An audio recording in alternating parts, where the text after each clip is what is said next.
খাইতেছিলাম police হয়ে কয় আপনি অ্যারেস্ট। আমি জিজ্ঞালাম কিল্লিকা, ওরা কয় আমরাও কইতে পারবো না, উপরের নির্দেশ 54, তারপরে চালান। সবাই পিস্তল নিয়ে ঘুরতে পারে, কিন্তু গুলি চালানোর আত্মা সবার থাকে না।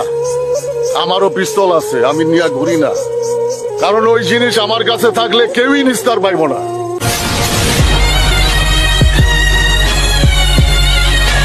না না না না না না না, বিশ্বাস কারে তরে হাবারো পাগলা কুত্তাই কামড়াইছে আমারে। আমার দিল হবে না ফাঁসি হবে গো, আমার উকিলে তো কইল না, ম্যাজিস্ট্রেট শামসুল হক জামিন দিল।